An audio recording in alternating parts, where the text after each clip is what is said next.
بسم اللہ الرحمن الرحیم۔ السلام علیکم۔ کریلے کا جوس پینے سے پیٹ کے کیڑے مر جاتے ہیں۔ کوک کی بوتل پینے سے پیٹ کے اندر کیڑے پیدا ہوتے ہیں۔ فینٹا کی بوتل پینے سے جسم میں خوبصورتی آتی ہے۔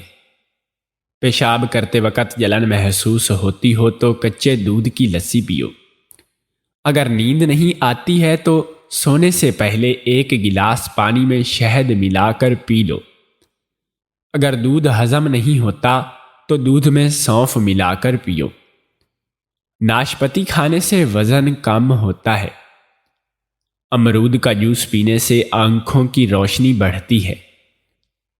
ہری مرچ کا استعمال رنگ کو خوبصورت بناتا ہے۔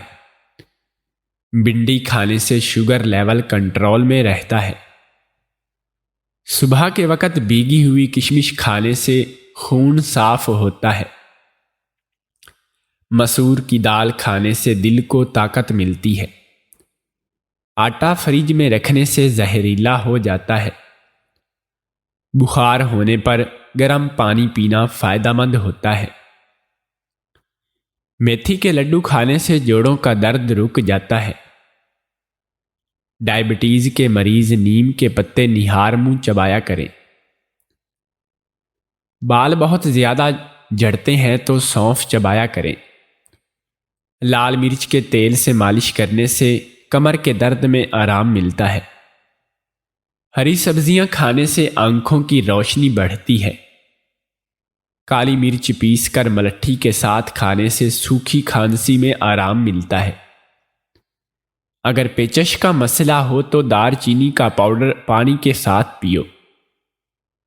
میٹھی چیز کھانے سے فوری بعد ٹھنڈا پانی نہیں پینا چاہیے، ایسا کرنے سے دانت ختم ہو جاتے ہیں۔ کھجور کو ناشتے میں کھانے سے تمہارے اندرونی جراثیم کا خاتمہ ہو جائے گا۔ سفید مرغے کی آواز جہاں تک پہنچتی ہے وہاں سے جنات دور چلے جاتے ہیں۔ تو پیش کرتے ہیں آج کی ایک دلچسپ اور سچی کہانی۔ بہو جب بھی حاملہ ہوتی تو اس کا بیٹا ابارشن کروا دیتا۔ کہتا کہ اماں اگر بچہ پیدا ہو گیا تو ہم سب مارے جائیں گے۔ میں بھی چپ ہو جاتی۔ چوتھی بار بہو حاملہ ہوئی تو مجھے کہنے لگی، اماں اگر اس بار تم میری جگہ برقع پہن کر چلی جاؤ اور ڈاکٹر سے دوا لے کر کھا لو تو میں اپنے باپ کی ساری جائیداد تمہیں دے دوں گی۔ لالچ میں مان گئی اور وقت آنے پر بیٹے کے ہمراہ اس کی بیوی کا روپ بدل کر گاڑی میں بیٹھ گئی، مگر گاڑی اسپتال کے بجائے ایک ویران سے فارم ہاؤس پر رکی اور رکتے ہی مجھے 40 مردوں نے بازو۔ میری بہو امید سے تھی اور یہ خبر سن کر تو میرے پاؤں خوشی کے مارے زمین پر ہی نہیں ٹک پا رہے تھے کہ اب ہمارے گھر میں بھی خوشی آئے گی۔ مجھے بھی کوئی دادی دادی کہنے والا ہوگا، میں اس کے لاڈ اٹھاؤں گی، اور بھی اس قسم کی بہت سی سوچیں میرے دماغ میں آنے لگی تھی۔ لیکن تبھی میں نے اپنے بیٹے کا چہرہ دیکھا اور مجھے کچھ الجھن سی ہوئی کہ اسے تو سب سے زیادہ خوشی ہونی چاہیے تھی، بلکہ خوشی سے پنگڑے ڈالنے چاہیے تھے کہ شادی کتنے سالوں کے بعد اس کی سن گئی ہے اور وہ باپ بننے والا ہے۔ مگر مجھے ڈھونڈنے سے بھی اس کے چہرے پر خوشی کا کوئی تاثر نہیں مل رہا تھا۔ میں نے ڈاکٹر کی موجودگی میں اس سے بات کرنا مناسب نہیں سمجھا، اور جب ڈاکٹر چلی گئی تو میں اپنی بہو کو مبارکباد دینے لگی۔ وہ بھی بہت خوش لگ رہی تھی، مگر اسی وقت میرے بیٹے نے میرا بازو پکڑ کر مجھے ایک طرف لے جا کر کہا، اماں تم کیوں اتنی خوش ہو رہی ہو؟ میں نے کہا، ارے پاگل، خوشی کی ہی تو بات ہے، میں دادی بننے والی ہوں تو باپ بننے والا ہے۔ میں تو یہ خبر سارے محلے سارے خاندان میں سناؤں گی کہ آخر 4 سالوں کے بعد ہمارے گھر میں بھی بچوں کی کلکاریاں گونجیں گی۔ یہ کہہ کر میں محلے میں سب کو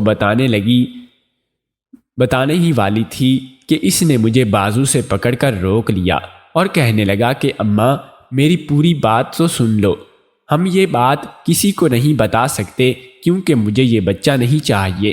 اس کی بات سن کر مجھے ایک دم سے چھٹکا لگا کہ وہ یہ کیا کہہ رہا ہے۔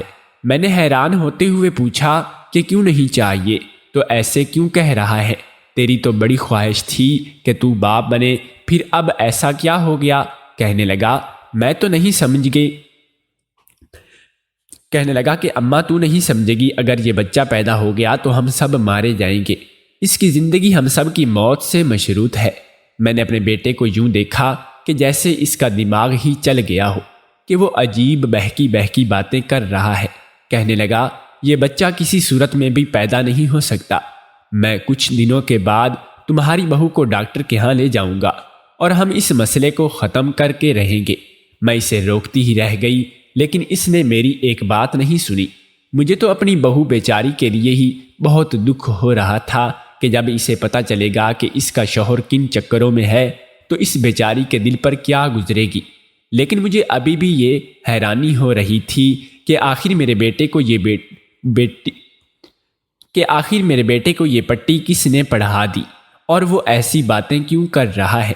میں نے سوچا تھا کہ 1-2 دن کے بعد جب اس کے ہوش تھوڑے ٹھکانے آ جائیں گے تو میں اسے ٹھنڈے دل و دماغ سے بات کروں گی اور سمجھاؤں گی، مگر اس سے پہلے ہی وہ ہو گیا کہ جس کا میں نے سوچا بھی نہیں تھا۔ اس دن میں نے اپنے پڑوس میں گئی ہوئی تھی کہ اور میری غیر موجودگی کا فائدہ اٹھاتے ہوئے اس نے اپنی مرضی کر لی۔ جب میں گھر آئی تو میری بہو رو رہی تھی۔ اس نے روتے ہوئے دیکھ کر مجھے بہت پریشانی ہوئی اور میں نے پوچھا کہ کیا ہو گیا ہے؟ تو کہنے لگی کہ آپ کے بیٹے نے میرے ساتھ بہت غلط کیا، اس نے مجھ سے ماں بننے کی خوشی ہی چھین لی ہے۔ یہ مجھے اپنے ساتھ بہانے سے باہر لے گیا اور اس نے میرا ابارشن کروا دیا ہے۔ میں نے ملامتی نظروں سے اپنے بیٹے کی طرف دیکھا تو وہ کانوں کو ہاتھ لگاتے ہوئے کہنے لگا، اماں سمجھا کرو نا، ہم سب کی جان خطرے میں پڑ جاتی۔ خیر میں نے اپنی بہو کو سمجھا بجھا کر خاموش کروا دیا۔ اس کو شادی کر کے اس گھر میں آئے 4 سال ہو گئے تھے اور 4 سالوں میں اس کے ہاں اولاد نہیں تھی۔ وہ بھی بہت تڑپتی تھی اور اس سے زیادہ تو مجھے اپنی نسل آگے بڑھتے دیکھنے کا شوق تھا۔ میں اسے ڈاکٹر اور پیروں فقیروں کے پاس لے کر جاتی رہتی تھی کہ کبھی تو اس کی سنی گود بھرے گی اور ہونے والی تھی۔ اور اب جب کہ میری خواہش اور حسرت پوری ہونے والی تھی تو میرے بیٹے نے عجیب سی بات بتا کر اس خوشی کو ہم سے چھین لیا، اور یہ مجھے کسی صورت بھی اچھا نہیں لگ رہا تھا۔ جانے کیوں اس کا دل نہیں کانپا کہ اس نے اتنا بڑا فیصلہ کر لیا۔ خیر وقت کا کام ہے گزرنا، سو وہ گزرتا رہا۔ اسی دوران میرے بیٹے کو ایک اچھی جگہ نوکری کی آفر ہوئی اور وہ وہاں پر کام کرنے لگا، جسے گھر کے حالات کافی حد تک سدھرنے لگے، ورنہ تو اس سے پہلے گھر میں روٹی کے ہی لالے پڑے ہوئے تھے۔ اصل میں ان سب میں زیادہ قصور بھی میرا ہی تھا کہ میں نے اپنے بیٹے کو لاڈ پیار میں کچھ زیادہ ہی بگاڑ دیا تھا اور اسے زندگی کے تلخ تجربات سے روشناس نہیں کروایا تھا۔ اسے کام کرنے کی عادت ہی نہیں ڈالی تھی اور اب وہ فطرتاً بہت کاہل ہو گیا تھا۔ مجھے لگا تھا کہ شادی کے بعد وہ سدھر جائے گا، محنتی ہو جائے گا، میری نہیں تو بیوی کی ہی مان لے گا اور اس کی وجہ سے ہی کام کرے گا، لیکن یہ میری غلط فہمی تھی۔ وہ نہیں بدلا۔ شادی کے ان 4 سالوں میں اس کی وہی روٹین تھی جو ہمیشہ سے ہی تھی۔ کبھی کام پر چلا گیا، کبھی نہیں گیا، کبھی 2 ہفتے چھٹیاں کر لیں، اور وہ ہر بار یہی کہتا کہ اماں مجھ سے کام نہیں ہوتا، مجھے عادت نہیں ہے، اور میں چپ ہو جاتی کہ اب اس میں اس کا کیا قصور ہے؟ میں نے ہی تو اسے محنتی نہیں بنایا اور اس کے مستقبل کے حوالے سے بہت پریشان تھی، لیکن اب شکر ادا کر رہی تھی کہ وہ کئی دنوں سے کام پر جا رہا تھا اور اس دوران اس کا رویہ بھی پہلے سے کافی بہتر ہو گیا تھا۔ سب کچھ ٹھیک ہوا تو میں نے پھر سے دعائیں مانگنا شروع کر دی کہ میری بہو کو پھر سے خوشخبری مل جائے، اور آخر کار میری دعا رنگ لے آئی تھی۔ کچھ مہینے گزرے تھے کہ میری بہو کی طبیعت پھر سے خراب ہوئی اور میں نے ڈاکٹر کو گھر سے بھی بلا لیا، جس نے پھر سے ہی خوشخبری سنا دی کہ گھر کے ماحول کو ہی بدل دیا۔ جب میرا بیٹا شام کو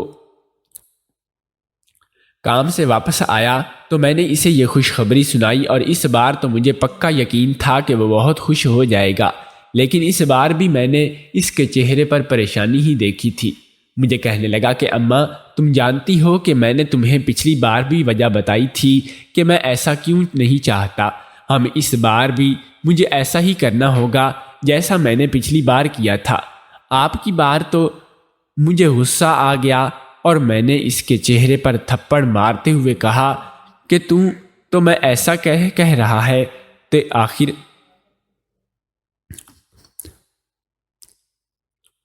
اور میں نے اس کے چہرے پر تھپڑ مارتے ہوئے کہا تو ایسا کیوں کہہ رہا ہے؟ آخر ننھی سی جان سے تمہیں کیا مسئلہ ہے؟ تو کہنے لگا کہ اماں مسئلہ یہی ہے کہ اس کے پیدا ہوتے ہی ہم سب مارے جائیں گے۔ تم بات کو کیوں نہیں سمجھ پا رہی ہو؟ غصے سے پوچھا کہ ایسا کس نے کہہ دیا تجھے؟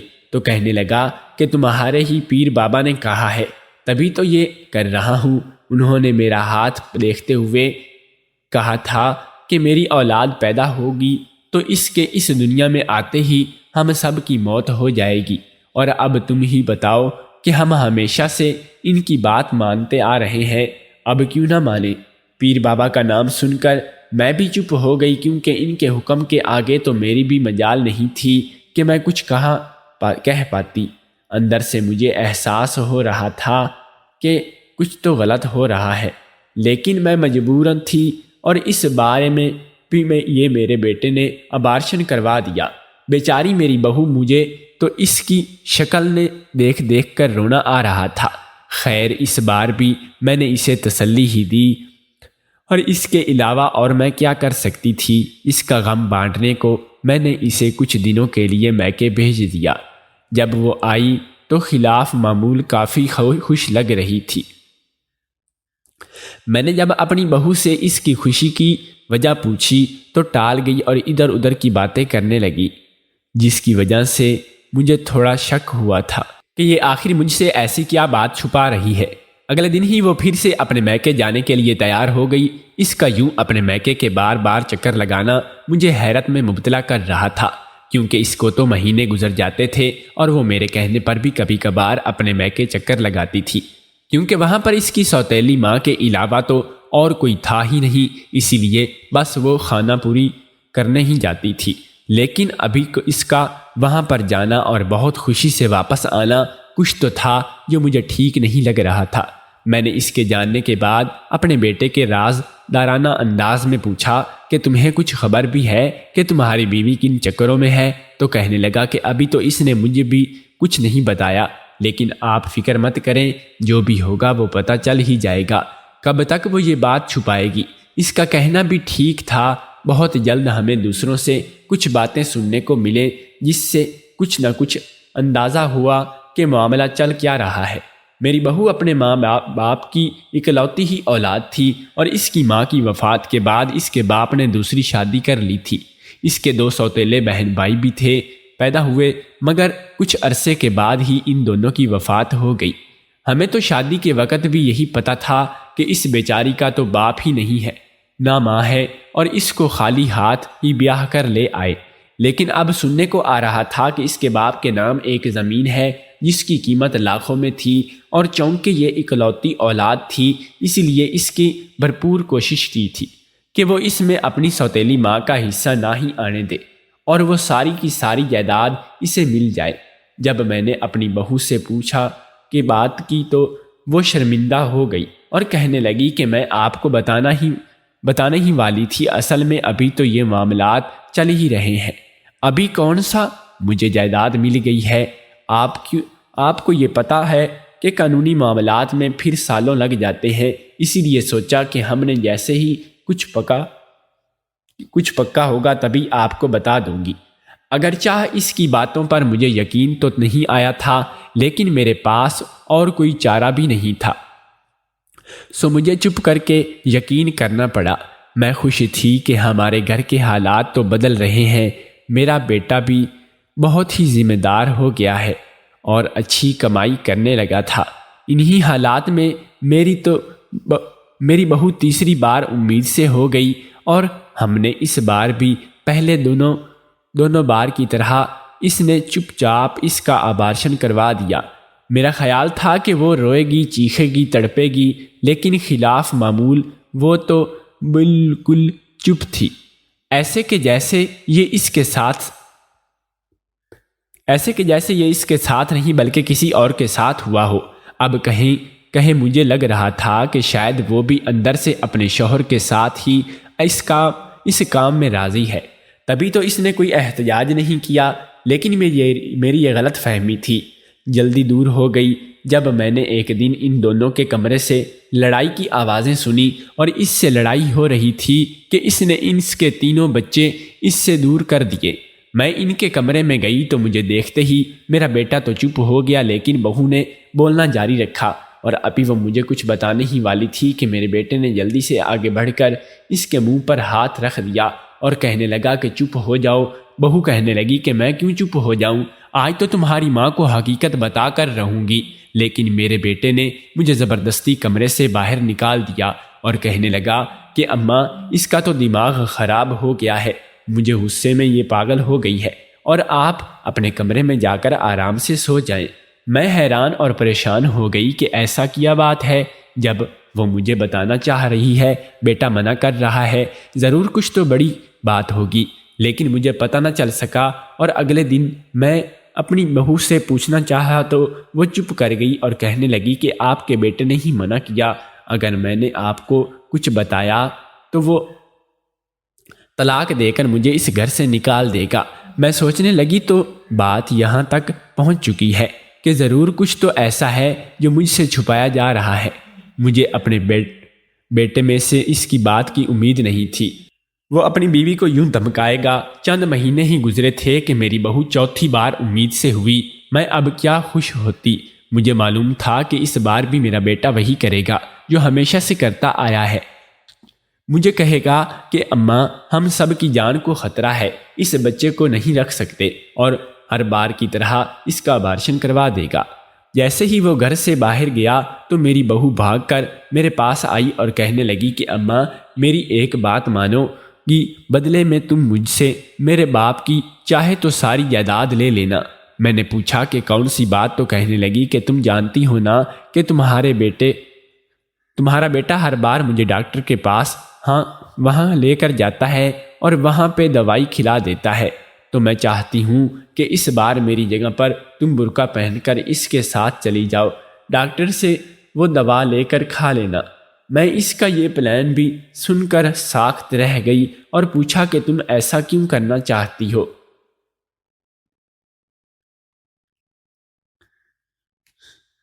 میں تمہاری جگہ جاؤں اور یہ سب کیا ہے؟ تو کہنے لگی کہ میں آپ کو مزید سوال مت پوچھیں، بس جو آپ کو بتایا ہے آپ کو وہی کرنا ہوگا، اگر تو آپ ایسا کر لیں گی تو میرے بچے کی جان بھی بچ جائے گی، اور میں اب اسے کھونا بھی نہیں چاہتی تھی، اور آپ کو بھی وہ ساری دولت اور جائیداد مل جائے گی جو میرے باپ کے نام ہے مجھے ملنے والی ہے۔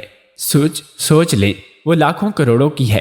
میں اپنے بیٹے کے خلاف جا کر کوئی کام تو نہیں کرنا چاہتی تھی، مگر اس کی باپ کی جائیداد کا سن کر میں لالچ میں آ گئی اور سوچا کہ اچھا ہی ہے، اس طرح میری بہو کے گھر اولاد بھی ہو جائے گی اور مجھے اس کی ساری جائیداد بھی مل جائے گی۔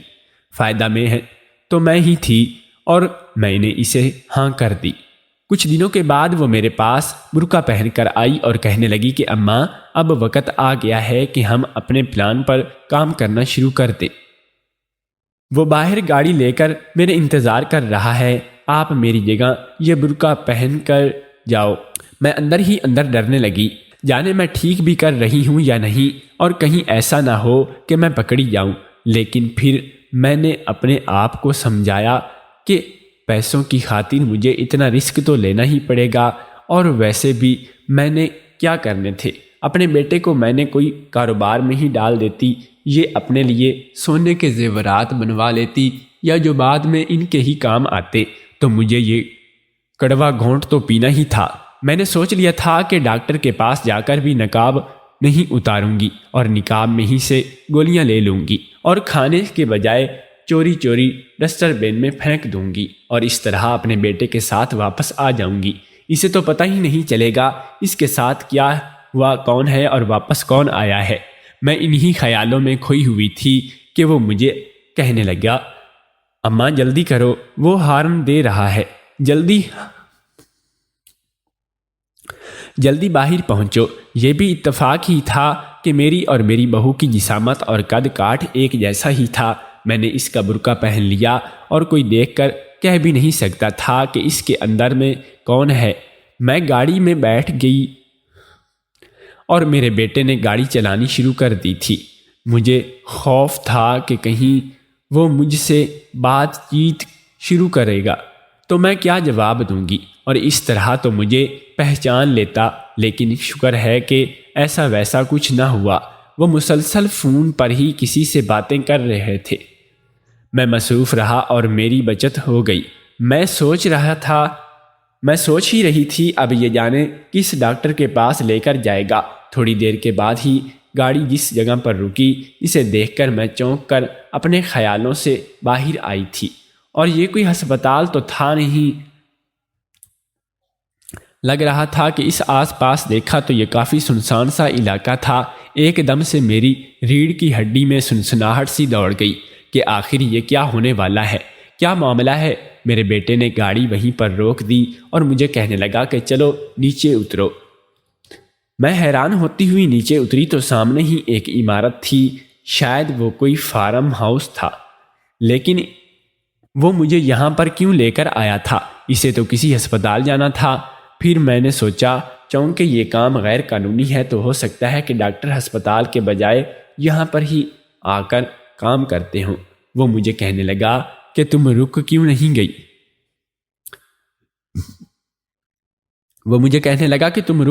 ہو، چلو اندر چلیں۔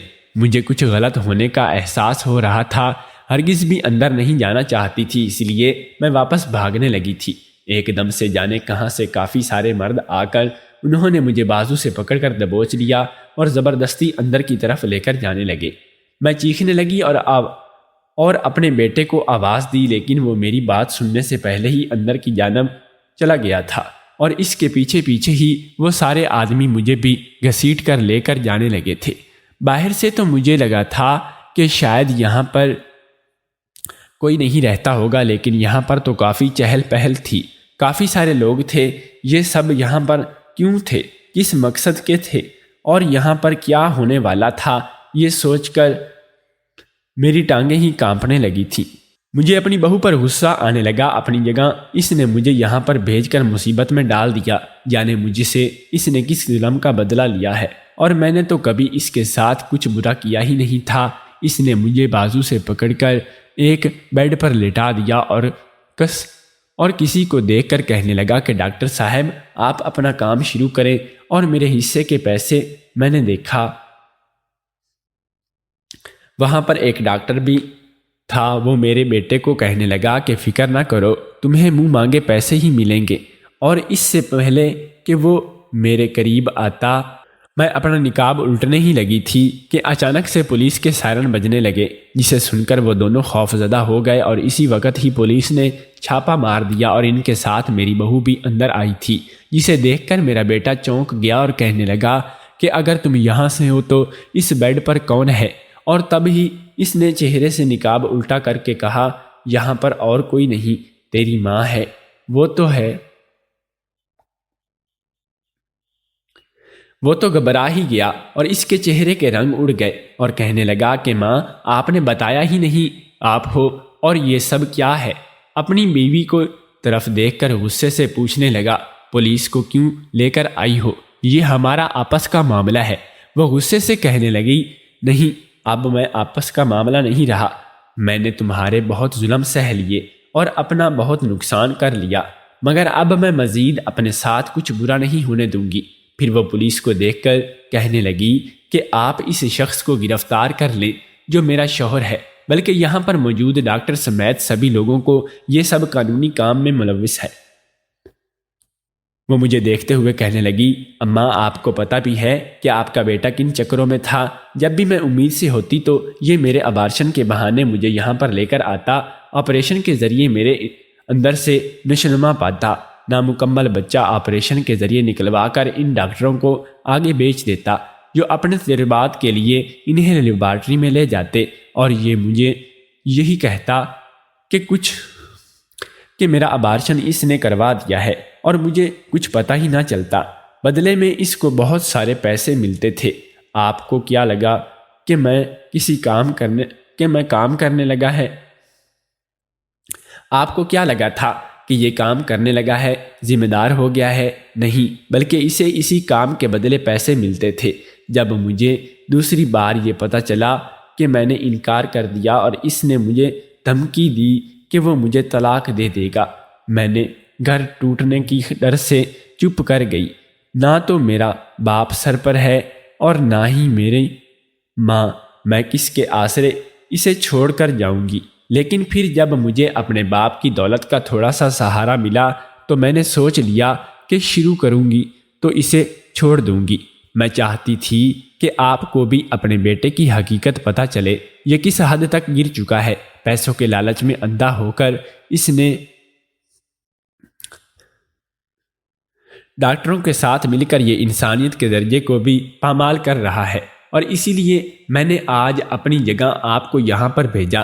آپ اپنی آنکھوں سے اپنے بیٹے کی حقیقت دیکھ لیں اور بعد میں مجھے جھوٹا نہ کہیں، اور پھر پولیس کو بھی اسی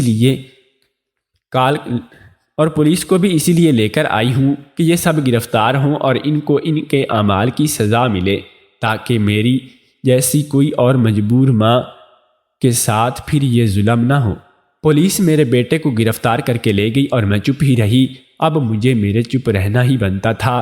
اگر اتنے عرصے تک میں اپنی بہو پر ہونے والے ظلم پر خاموش رہی تھی تو اب یہاں پر بھی خاموش رہنا تھا، یہی بہتر تھا۔ وہ اب اپنے بچے کے ساتھ خوش تھی اور میرا بیٹا جیل میں اپنی سزا کاٹ رہا تھا، اور میں بس یہی دعا کرتی تھی کہ جب وہ چھوٹ کر آئے تو اس کو عقل آ چکی ہو۔